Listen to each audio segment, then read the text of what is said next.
दोस्तों, सबसे पहले तो आप सभी लोगों को नमस्कार। मैं कृष्णाकांत। कुछ लोग ऐसे होते हैं जो बदलते समय के अनुसार से अपने आप को अपडेट करना नहीं चाहते हैं, अपने आप को बदलना नहीं चाहते हैं। और वो पुराने जमाने में जो परिस्थितियां अलग थी, जो लोगों के पास ठीक तरीके से शिक्षा नहीं था, लोगों के पास में जागरूकता नहीं थी, कम्युनिकेशन के साधन नहीं थे, और उस समय जो जो चीजें चल जाती थी उसी को बार बार चलाना चाहते हैं, लेकिन वो नहीं चलता है। और जब नहीं चलता है तो उसे बदलने के बजाय में क्या करते हैं कि उसी तरीके से काम बार बार करते रहते हैं, तो उनका काम नहीं बनता है, उनका काम नहीं हो पाता है। तो वो दोष किसको देते हैं? जो वो काम करवाता है उसी पर दोष देते हैं कि आप उसके साथ मिलजुल कर काम करते रहे हो, इसी कारण से, तुम्हारे कारण से हमारा काम नहीं बन पा रहा है। आज मैं बात कर रहा हूं कांग्रेस पार्टी की, और कांग्रेस पार्टी के साथ ही साथ में विपक्षी पार्टियों की। आजकल के जो विपक्षी पार्टियां हैं उनका हार का प्रमुख कारण यह बनता जा रहा है कि आजकल के जो विपक्षी पार्टियां हैं वो जनता को एक टाइप का, अलग टाइप का एक बेवकूफ समझ रही हैं कि जनता को जो हम पढ़ा देंगे, जो सिखा देंगे, जो समझा देंगे, जनता वो सुन लेगी, समझ लेगी और पढ़ लेगी। और आपको बता दूं कि आप किसी को बेवकूफ तभी समझ सकते हैं जब आपको ऐसा लगता है कि हम जो पढ़ाएंगे, हम जो बोलेंगे और हम जो जनता को बताएंगे, समझाएंगे, वो मान लेगी। और ऐसे लोगों की शुरुआत कैसे होती है? उसके दिमाग में एक काल्पनिक कोई चीज उठता है, और वो काल्पनिक चीज शुरू में तो काल्पनिक होता है, लेकिन वो काल्पनिक चीज बार बार वो करते हैं, बार बार जोर दे दे करके वो चीज करते हैं, तो वो काल्पनिक चीज भी उन्हें सच लगने लगता है। और जब सच लगने लगता है तो उनको लगता है कि ऐसा हो सकता है, और ऐसा है, ऐसा हो सकता है। फॉर एग्जाम्पल, अभी राहुल गांधी को देख लीजिए। राहुल गांधी इतने सालों से चुनाव लड़ रहे हैं, उनको राजनीति में आए हुए 21 साल हो गया, और 21 साल से उन्हीं के नेतृत्व में काम चल रहा है। और जब 2014 से जब वो सत्ता से गायब हुए तो अभी तक वो सत्ता में नहीं आ पाए हैं। मतलब कि इतने लंबे समय से वो बार बार चुनाव हार रहे हैं। तो जब बार बार हार रहे हैं तो जनता क्या चाह रही है इसको जानने के बजाय में क्या कर रहे हैं? वो हार रहे हैं और बार बार जो जनता चाह रही है वो नहीं सुनना चाह रहे हैं। उसके बजाय में क्या कर रहे हैं कि जब मैं बार बार हार रहा हूं तो एक काम करो, अपनी गलती को मत सुधारो, सीधे रेफरी को ही दोषी ठहरा दो। अभी इलेक्शन कमीशन को क्या है, इलेक्शन कमीशन को सीधे वो कटघरे में खड़ा कर देते हैं और जनता के सामने ये बताते हैं, जनता को ये बात बताते हैं कि आप तो हमें वोट दे ही रहे हो, पूरा जनाधार है हमारा। जब पूरी जनता हम ही को वोट दे रही है तो मैं हार क्यों जा रहा हूं? मैं हार क्यों जा रहा हूं? क्योंकि इलेक्शन कमीशन उसके साथ मिल करके हमें हरा दे रही है। और इलेक्शन कमीशन जो भी सुधार लाती है, और इलेक्शन कमीशन का जो भी प्रमुख सुधार है वो SIR है, तो जो भी इलेक्शन कमीशन जो सुधार लाती है सीधे सीधे उसका विरोध करो, मतलब राहुल गांधी का यह कहना है। और इलेक्शन कमीशन जो भी प्रमुख सुधार लाया है, जो SIR है, SIR का मतलब होता है स्पेशल इंटेंसिव रिवीजन। और इसके तहत क्या होता है? इसके तहत ये होता है कि जो भारत का नागरिक नहीं है वो, उसका नाम कट रहा है। अब ये जो है, ये जो SIR है वो निर्वाचन आयोग का, मतलब उसका काम है, एक संवैधानिक प्रक्रिया, संवैधानिक काम है, जो कि आपको बता दूं कि हमारे भारतीय संविधान के अनुच्छेद 326 में इसका साफ साफ वर्णित है कि जो व्यक्ति हमारे देश का नागरिक नहीं है, जो भारत का नागरिक नहीं है, वो वोट नहीं दे सकता है। तो जो निर्वाचन आयोग है, जो SIR के तहत जो ऐसे ऐसे लोगों का जो नाम काट रहा है, तो ये तो भाई संवैधानिक प्रक्रिया है। तो इसका विरोध आप किस आधार पर कर रहे हैं? और अब जाकर के सीधे कोर्ट में इस मामले को लेकर चल जाते हैं और कोर्ट में बात बताते हैं कि फलना आदमी का नाम कट गया, फलने आदमी का नाम कट गया है। लेकिन क्या होता है, आप उसका सबूत नहीं दे पाते हैं और सीधे सीधे आप निर्वाचन आयोग को कटघरे में खड़ा कर देते हैं। और निर्वाचन आयोग के तहत जो हमारे देश में घुसपैठी हैं, जो अवैध तरीके से रह रहे हैं, फर्जी आधार कार्ड, फर्जी वोटर ID कार्ड और फर्जी मतलब पहचान पत्र जो भी वगैरह है, सब बनाकर रह रहे हैं। और फर्जी तरीके से क्या है, जो फर्जी तरीके से हैं और वो वोट देते हैं, जबकि उनका वोट देने का अधिकार नहीं है। अभी मैंने आप लोगों को बताया कि हमारे भारतीय संविधान के अनुच्छेद 326 में वर्णित है, साफ साफ क्लियर वर्णित है कि जो व्यक्ति हमारे देश का नागरिक नहीं है वो वोट नहीं दे सकता है। तो जो SIR है वो ऐसे ऐसे लोगों को नाम काट रहा है। अब आज से लगभग 10 या 15 साल पहले, जब इंटरनेट नहीं था, उससे पहले ऐसे ऐसे व्यक्तियों की पहचान करना लगभग असंभव था। लेकिन अब जिस तरीके से इंटरनेट आ गया है, जिस तरीके से सोशल मीडिया है, जिस तरीके से टेक्निक ऐसा आ गया है, जिस तरीके से टेक्नोलॉजी ऐसा आ गया है, तो अब ऐसे ऐसे व्यक्तियों की पहचान करना बहुत आसान हो गया है। तो अब SIR के तहत ऐसे ऐसे व्यक्तियों की पहचान की जा रही है कि कौन सा व्यक्ति हमारे देश का नागरिक है और कौन सा व्यक्ति हमारे देश का नागरिक नहीं है। तो ऐसे ऐसे व्यक्तियों को ढूंढकर उसका नाम काटा जा रहा है। तो अब इसका भी वो लोग विरोध कर रहे हैं। और सबसे पहले तो इसका विरोध बिहार विधानसभा चुनाव में जोरों शोरों के साथ किया गया, जोर शोर से किया गया, SIR का विरोध किया गया। और इसका कारण क्या हुआ? इसके चलते जो कांग्रेस पार्टी है उसका हालात ऐसा हो गया कि कांग्रेस पार्टी के जो विधायक हैं वो चाहे तो एक ऑटो में समा सकते हैं।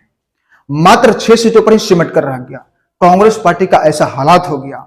जबकि आपको बता दूं कि एक समय ऐसा था कि जिस राज्य में अगर कांग्रेस पार्टी न आए, सत्ता में न आए, तो लोग चौंक जाते थे। लेकिन अब ऐसा समय आ गया है कि जिस राज्य में कांग्रेस पार्टी बहुमत के साथ आ जाती है तो जनता चौंक जाती है। सोचिए कितना अंतर हो गया। और अब तो हिमाचल प्रदेश वगैरह गिने चुने राज्यों में उसकी सत्ता रह गई है। हिमाचल प्रदेश, कर्नाटक, अब वहां पर भी कब इस कांग्रेस पार्टी की सत्ता समाप्त हो जाए कुछ कहा नहीं जा सकता है।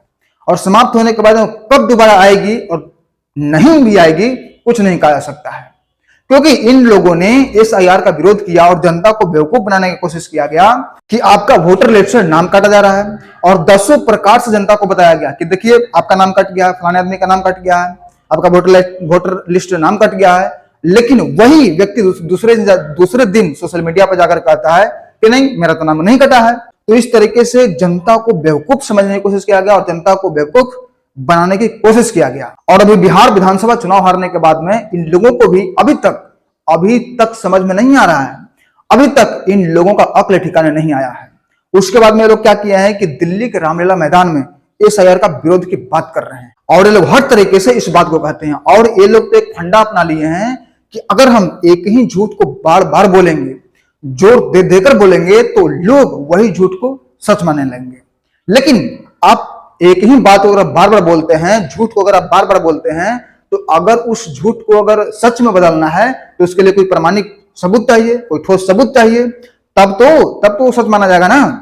और जनता यह जानना चाहती है कि भाई किसका नाम कटा है बताओ। और जो राहुल गांधी हैं बार बड़े बात बोलते हैं कि एसआईआर के तहत जो निर्वाचन आयोग है बहुत सारे लोगों का नाम काट दिया है, करोड़ों लोगों का नाम काट दिया है, और इस मैटर को लेकर के चले जाते हैं कोर्ट में। तो कोर्ट भी पूछती है कि भाई किसका नाम कटा है, कुछ बताओगे तब तो, कोई कंप्लेंट करने आएगा तब तो जांच करेंगे। तो वहां पर जो राहुल गांधी है इसका सबूत नहीं दे पाते हैं। लेकिन फिर भी उसके बावजूद भी ये लोग मतलब बयानबाजी करते हैं, बोलते रहते हैं, जनता के सामने बोलते हैं कि भाई जो निर्वाचन आयोग है बहुत सारे लोगों का नाम काट दिया है, वोट चोरी करता है, मतलब हर तरीके से उस पर आरोप लगाते रहते हैं। तो अब जनता ये जानना चाहते हैं किसका नाम कटा है बताइए। कहने के लिए तो बहुत लोग कहते हैं कि बहुत सारे लोगों का नाम कटा है, लेकिन जब पूछा जाता है किसका नाम कटा है तो लोग नहीं बताते हैं। अब यही सब आदतों की वजह से जनता उन्हें नकारने लगी है।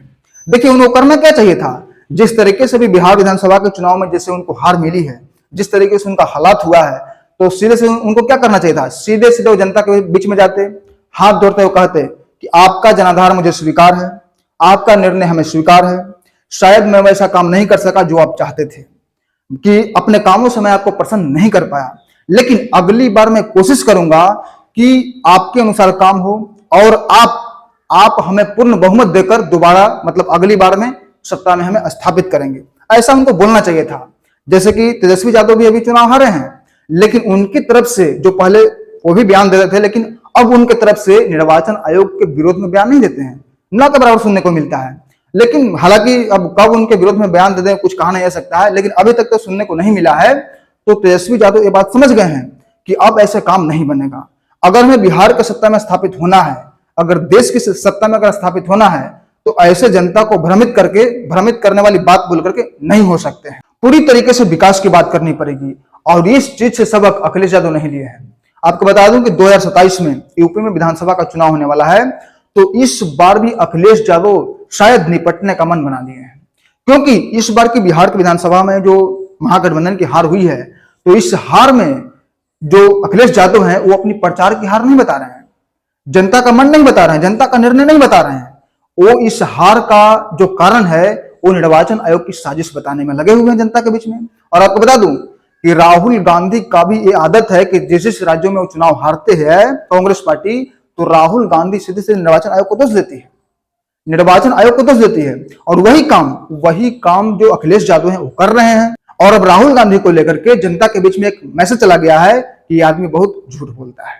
अब राहुल गांधी अखिलेश यादव के पास जाएंगे, उनसे गठबंधन करेंगे, उनसे बातें करेंगे, गलबहियां करेंगे, और पता चला कि अगली बार भी वो सत्ता से गायब हो। हालांकि अभी भी उस गायब ही हैं, तो हो सकता है कि 15वां साल का नंबर न लग जाए सत्ता से गायब हुए। जैसे कि अभी बिहार में जो आरजेडी पार्टी है उसका तो 25वां साल का नंबर लग चुका है। और अखिलेश यादव, ऐसा प्रतीत होता है कि अखिलेश यादव शायद ये बात समझ गए हैं कि जो राहुल गांधी है अगर उनको साथ लेकर के चलोगे तो जनता के बीच में नेगेटिव असर पड़ता है। इसलिए आपको बता दूं कि जो रामलीला मैदान में जो कांग्रेस पार्टी एसआईआर के विरोध में जो मतलब हड़ताल कर रही, जो विरोध कर रही है, तो उसमें अभी तक अखिलेश यादव वहां पर नहीं गए हैं। अभी तक तो नहीं गए हैं, खबर नहीं आया है, लेकिन हो सकता है जाएंगे भी या नहीं जाएंगे, लेकिन ज्यादा संभावना है कि नहीं जाएंगे, मतलब उसमें शामिल नहीं होंगे। और दक्षिण के जो राज्य हैं उसमें जो केरल है वो सुप्रीम कोर्ट चला गया। हालांकि ये बहुत अच्छा लगा कि अगर आपको कोई दिक्कत है लोकतंत्र में तो आप सीधे कोर्ट का दरवाजा खटखटाइए ना, कोर्ट आपकी बात को सुनेगा। क्या आप सरंजाम करते हो और जनता के बीच में बेसर पर का बात रखते हो, जनता को बताते हो? जनता ये सब नहीं सुनना चाहती, जनता ये सब नहीं मानती है।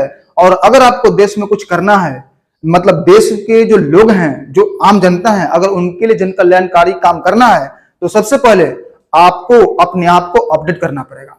जैसे कि आप देख लीजिए भाजपा की सरकार को देख लीजिए, भाजपा की सरकार जिस राज्य में हारती है तो सीधे वो जनता के सामने जाती है, हाथ जोड़ती है और बोलती है कि देखिए आपका जनाधार हमें स्वीकार है, आपका निर्णय हमें स्वीकार है, मैं आपके भरोसे पर खड़े नहीं उतरा, लेकिन अगली बार मैं काम करूंगा, आपके भरोसेमंद काम करूंगा, आपके भरोसे को जीतूंगा और आप अगली बार हमें बहुमत से जिताइएगा। ये सब बातें करती हैं। तो आप ऐसा बात कब करोगे? आप ये सारी बातें मतलब ये जैसी बातें आप कब करोगे? अब दूसरी चीज आपको एसआईआर का एक काम बता दूं कि अभी जो पश्चिम बंगाल के जो नॉर्थ 24 जो परगना जो डिस्ट्रिक्ट है, वहां का एक व्यक्ति 28 साल से लापता है। 1997 से वो लापता है और वो अभी मतलब एसआईआर के कारण वो अपने घर लौटा है 28 सालों के बाद में। जबकि जो कोई व्यक्ति अगर 7 साल से लापता हो जाता है तो उसे मृत घोषित कर दिया जाता है, लेकिन वो 28 सालों के बाद में छत्तीसगढ़ में कहीं जॉब कर रहे थे, जो कहीं नौकरी कर रहे थे, लेकिन एसआईआर के कारण वो अपने घर लौटे 28 सालों के बाद में। उनका नाम है जगत बंधु मंडवी, उनका नाम है। तो 28 सालों के बाद वो अपने घर लौटे हैं। तो इस पर क्या है कि वहां के जो बीएलओ जो लोग हैं, जो अधिकारी लोग हैं, वो भी संकोच में पड़े हुए हैं, उनको भी दिक्कत हो रहा है, सामना करना पड़ रहा है कि भाई अब इनको किस आधार पर इनको जिंदा घोषित किया जाए, क्योंकि उनका नाम कट चुका था, लेकिन अब वो आ गए हैं तो उनका नाम तो जुटेगा। ये एसआईआर का डबल कमान है, लेकिन इसको सुनने के लिए कोई तैयार नहीं है। तो इस वीडियो के माध्यम से मैं यही कहना चाहता हूं कि जिस तरीके से अभी विपक्षी पार्टियां चल रही है, जिस तरीके से अपने आप को अपडेट नहीं कर रही है, तो मुझे ऐसा लगता है कि आने वाले 15 से 20 सालों में पूरी की पूरी जो जनाधार है वो बीजेपी को देने के चक्कर में लगे हुए हैं। क्योंकि जिस तरीके से वो हारती है, जिस राज्यों में हारती है, तो हार का कारण अपने आप को दोष नहीं देती है कि मैं किस मुद्दे पर बात नहीं किया, मैं वहां पर किस मुद्दे पर काम नहीं किया, इस पर चर्चा नहीं करते हैं। वो सीधे सीधे जिस भी राज्य में हारती है जो कांग्रेस पार्टी, जो विपक्षी पार्टी है, वो सीधे सीधे निर्वाचन आयोग को दोष देती है कि निर्वाचन आयोग मिलजुल करके हमें हराती है, उसको जिताती है, वोट चोर है निर्वाचन आयोग, वोट चोर है, वोट चोरी करता है। तो देखिए जनता को बेवकूफ कब तक बनाइएगा? ये सोशल मीडिया का दौर है, जनता को बेवकूफ नहीं बना सकते हैं। और जनता भी उब गया है कि यार मुझे तुम बेवकूफ समझ कर रखे हो क्या? मुद्दे की बात नहीं करते हो, खाली मतलब केवल वोट चोरी की बातें करते हो। तो दोस्तों ये जो एनालिसिस है और ये जो जानकारी है, ये जो हमारा वीडियो है, आपको कैसा लगा कमेंट के माध्यम से जरूर बताइएगा। तो फिर मिलते हैं एक नए वीडियो में, तब तक के लिए जय हिंद, जय भारत।